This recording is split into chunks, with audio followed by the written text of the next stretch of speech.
علي أحمد علمي دهاyo oo ah sarkaal sare oo ka tirsan ciidamada qaranka Soomaaliland gaar ahaan qaybta toddobaada oo waraysi telefishinka caalamiga ee Soomaaliya News ku siinayay deegaanka Golchano ee gobolka Sool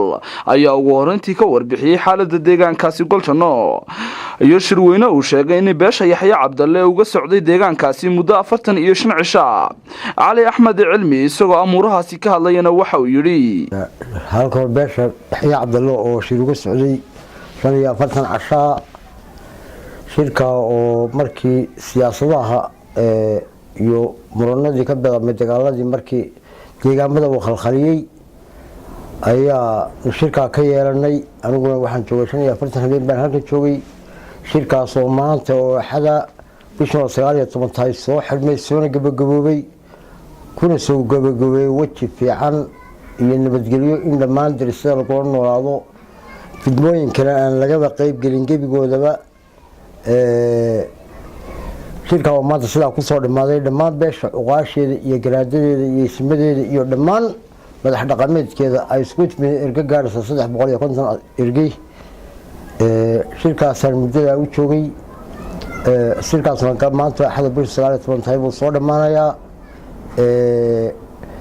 waana isfahamtay beesha meesha danteedu jirto iyo halkay ka tirsan tahay ويوقات بيشو وانا سكت حقيقة يقول بنا كل ماضي علي أحمد علمي سركال كان سريع كترسان عيدمada Soomaaliland geesta kale waxa uu hambaliyo iyo tahniyad u diray madaxweynaha Soomaaliland Muuse Biixi Cabdi magacaabista uu gobolka Sool u soo magacaabay barsaabka cusub ee gobolka Sool Cabdirashiid Xuseen Cabdulle Gargaar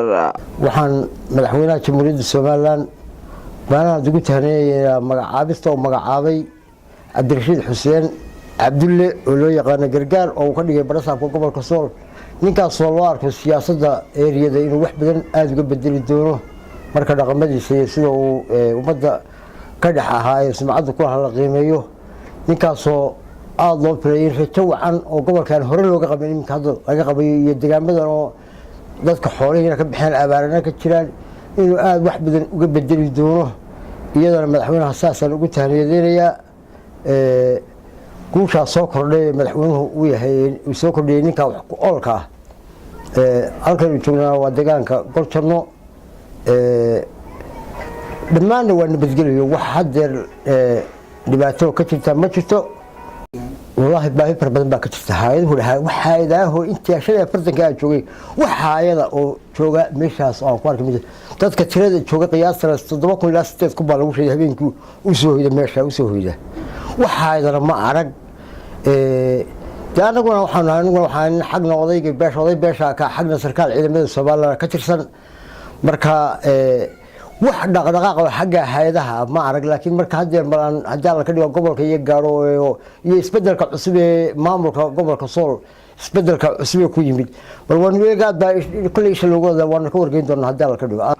ugu dambeyntiina waxa uu sarkaalkan sare ugu baaqay dadka deegaanka Golchano in ay ilaashadaan nabadgelyada iyo xasiloonida deegaankaasi waxaan ugu baaqayaa in dadku nabadgelyada xistaan fidmooyinka hareeraha ka socdaayeen gelin cid ay danta leeyihiin ay wada degan yihiin la midaystaan sidoo dowladda hada Walibaan Axmed Ciise Libaan qaran wararka telefishinka Soomaali News deegaanka Golchano